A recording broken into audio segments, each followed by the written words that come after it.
Hey, my name is James, and I'm wanting to talk to you about just really a viciously serious topic, which is the growing social problem of discrimination against my community as a gay identifying male, which is the discrimination against LGBTQ community as a whole. This issue extends well beyond just physical violence to include systematic harm, mental health disparities, denial of services, and even lack of speech or unsafe environments in schools, workplaces.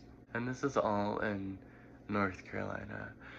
To kind of, I guess, funnel down and narrow this broad topic of hate, I'm going to hone in on an upcoming policy, which is called HB 673. This proposed policy claims that it protects children and strengthens parental rights. But in reality, um, I believe that it only opens the door to discrimination and fear, and also the erosion of safe and affirming places. It risks criminalizing gender expression, restricting healthcare access, and silencing educators and professionals.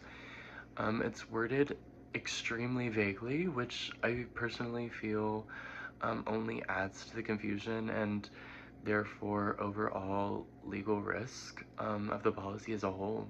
Again, supporters argue that it's about upholding family values, but organizations like the NSAW and the Human Rights Campaign, which if you don't know is an organization that keeps tabs on hate groups and just legislation regarding LGBTQ individuals as a whole on both sides. So harmful anti-gay legislation or LGBTQ, and also the legislation that holds out a helping hand to this marginalized community.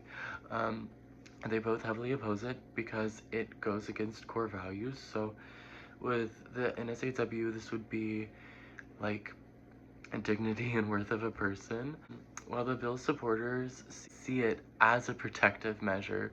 Excuse me. Its weaknesses, like stigmatizing the LGBTQ community and undermining their safety, far outweigh any perceived benefits. States with similar policy, and not just in the US but in other countries, have seen an increase in violence and mental health issues. So this means that like statistically there's a positive relationship between the introduction of these anti-LGBTQ policies and an increase in violence and hate crimes against members of the community, not by police or the government, but by the citizens themselves when these laws are introduced. The current policy response is not enough. We need policies that affirm LGBTQ rights and not ones that silence and endanger them. That's why I recommend that we completely reject HB 673 and instead not only support and advocate but demand legislation that explicitly protects LGBTQ individuals from discrimination and guarantees access to gender-affirming care and trains educators and professionals to an even higher degree, so they can therefore create inclusive spaces and educate up-and-coming members of the community. These changes aren't just ethical, they've proven to improve outcomes for youth and adults alike. Thank you.